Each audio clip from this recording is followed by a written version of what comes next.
We're going to go ahead and change the thermostat along with the lower radiator hose of this 1988 Jeep Comanche. I've got the 4-liter AMC 242 cubic inch inline 6-cylinder engine. And thermostat, I don't know if it needs it or not, but it's got 180,000 miles on it. And this is, I believe, the factory thermostat I have on here. So I just want to go ahead and replace it. I know I've got a fresh one. First thing I'm going to go ahead and do is disconnect this battery cable. And disconnect the negative first, of course, and that way we won't be bothering with any of the battery around all these fluids. Alright, so I went ahead and got my 1/2-inch wrench, and of course, just loosening it. Nothing too difficult. Alright, so in order to actually get access to the drain plug, which is right in there, I'm going to go ahead and pull off this entire front panel. Looks like I've got 8 bolts, got 1 here, 2 here, 2 here, 2 here, and another 2 here.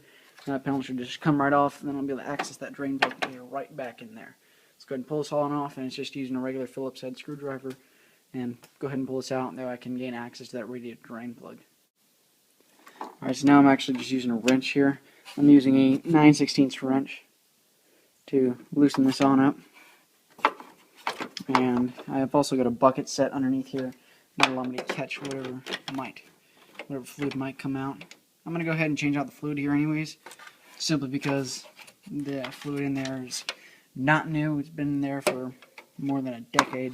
And I just want to make sure that I get good fresh stuff in here, and in my opinion, if you're going to change something this major anyways, a thermostat, might as well get rid of all that fluid.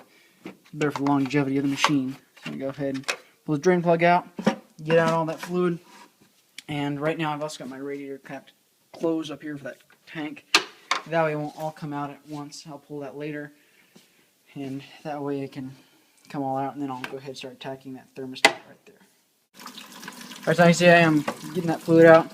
I'll go ahead and pull off this cap, loosen it a little bit. I'll have it come out significantly faster. Yeah, there we go. Now it's all coming out all over the place. Wonderful. Alright. Got this little hose here in the way. That's not exactly helping. That's helping to distribute a little bit more. Go ahead and drain this all out, and I'm going to go ahead and start undoing these bolts for that thermostat. I'm going to get started on that. Alright, now I'm using a 5/16" driver right here to go ahead and remove these radiator clamps. Of course, if you haven't done this before, if it hadn't ever been done on the machine before, you probably have some factory clamps. Just use pliers, go ahead and pull those off. But I'm going to go ahead and pull these off real quick, and then let me get these hoses out of the way so I can go ahead and get into that thermostat housing. Alright, so I ended up loosening this little bracket right here, and that allowed me to gain a little better access to these hoses so I can pull them out of my thermostat housing, and that'll make it a lot easier for me to get in and everything. Alright, I'm going to go ahead and start removing this thermostat housing. Took off both those radiator hoses, and now I'm going to go ahead and start loosening these couple bolts. I got one right here, and there's another one you can see right in there. I'm going to go ahead and pull one out. Allow me to get this assembly off and clean it all up and slap in the new thermostat. Alright, so now I went ahead and removed that thermostat housing. You see the thermostat sitting right in there. You're supposed to note the way that it looks. The spring is clearly on the inside of the block, so that's normal. I'm going to show you the thermostat housing. I was a little bit disappointed with this because it is a kind of a hard plastic, it looks like. So it's no, actually no, this is metal. Yeah, it's kind of a cheap pop metal. You can see right there, scratched up a little bit. That's on the end of the world. One thing to note, we got the long bolt right here. That went into the upper hole. And then we had the smaller bolt, of course, went into the lower hole. And then I've got that old gasket material there. I'm going to clean that all off and peel it. That way I can have a nice fresh surface to put the new gasket on. I'm going to clean up that part there as well. And I'm going to go ahead and see if I can remove that thermostat there. Usually these are just kind of wedged in there a little bit, and it doesn't take much to pop them all out. So I'm going to go ahead and do that real quick. What I'm going to go ahead and do is actually use a screwdriver here. You wedge screwdriver against here very carefully and see if I can use that to pull it. Alright, there's my old thermostat. Doesn't look all that bad. It's got a little bit of this gunk on it. But let me go ahead and compare that to the new one that I have. I got my parts from Napa. They've historically been a really awesome place to go for me. They've always got the highest quality parts in my opinion, and they got good service. So yeah, parts look pretty much identical. That's a good sign. Now I can just go ahead and clean up all these surfaces before I put everything back together. Alright, so now I just stuffed a little rag in there, and I'm going to use my good old handy Swiss Army knife. Use the blade on it, just go ahead and clean off that surface. It's all cast iron, it should be good. Saying, where's like iron? It's really strong. So I'll just take off the little gasket material, make sure it's absolutely clean. Do the same from thermostat housing, clean up the bolt threads, and then we'll go ahead and put in that thermostat, and then we'll put it all back together. Alright, so now I went ahead and cleaned up this. Is my old thermostat housing that went on here. Cleaned it up with just some soap and water, and then used a pocket knife to scrape off the surface here and make sure all that old gasket material is gone. Still looks a little bit dirty, but I don't think there's much I can do about that. I think some of that might actually be a little bit of corrosion, because there's not really any gasket material left on here.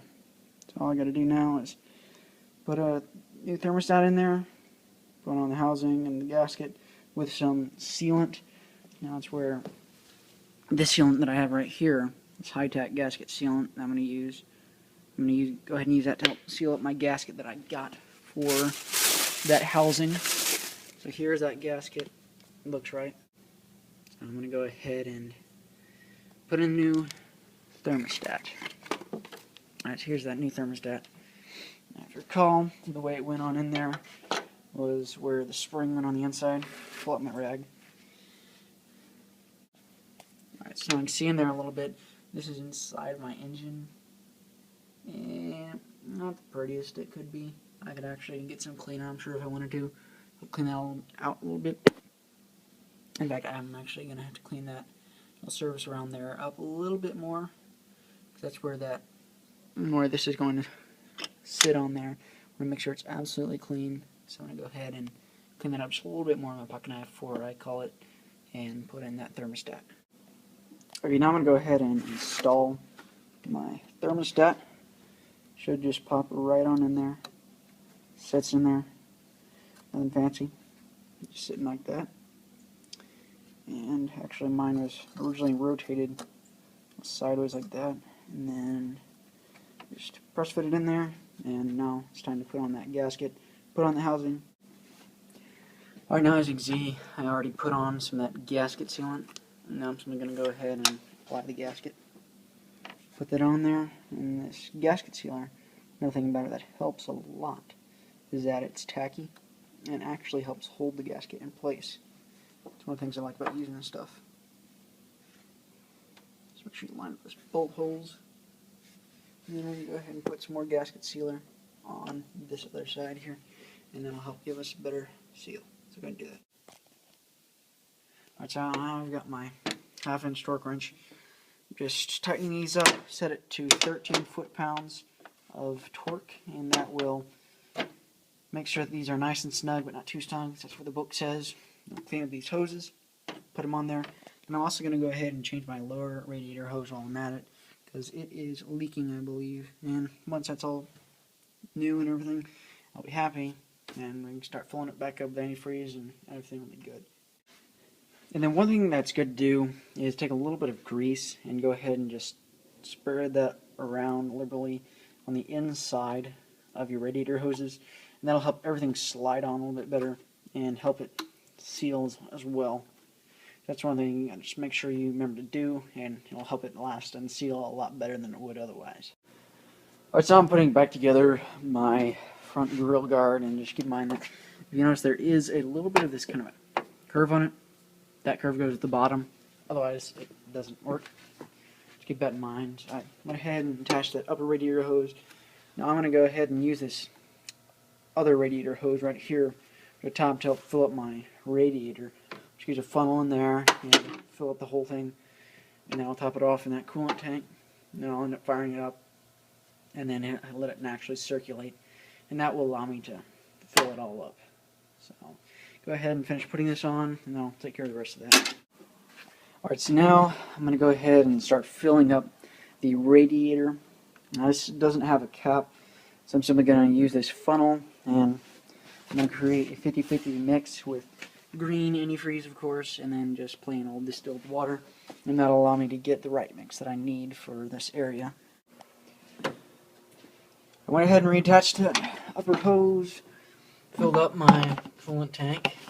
As you can see, it's got some fluid in it, and then protecting my battery. Now what I'm going to go ahead and do is I'm going to turn my engine over to let it get a little bit of that fluid flowing through it, and hopefully I won't exactly start the thing, and if it does I'll just shut it right back off, but that will definitely allow me to get all that fluid going through there and make sure that I have plenty of it. Alright.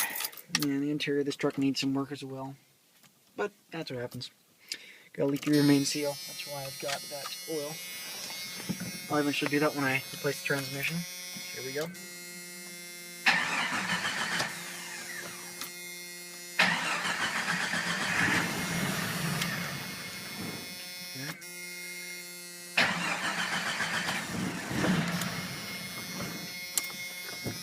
Alright, so I'm just making sure I don't start it. Now I'm going to go ahead and check the fluid level up here, see how it looks. Now right now I've got a significant amount more of antifreeze in it, which, never hurts. Now I didn't drain the block, that's one thing about it. It's not the end of the world. So, it was a little bit too much of a hassle for me to do. So I'll just leave it as it is now, and hopefully I'll circulate through and it'll be good in the end. So I guess I'll just go ahead and start this thing up and make sure it's just topped off, and once it gets all warmed up and everything, and make sure there's plenty of fluid, and it should be good to go. And now we got a brand new thermostat sitting in there, and I've got a new lower radiator hose, which I've got something accomplished today. Now let's go ahead and start this thing up and see how it runs.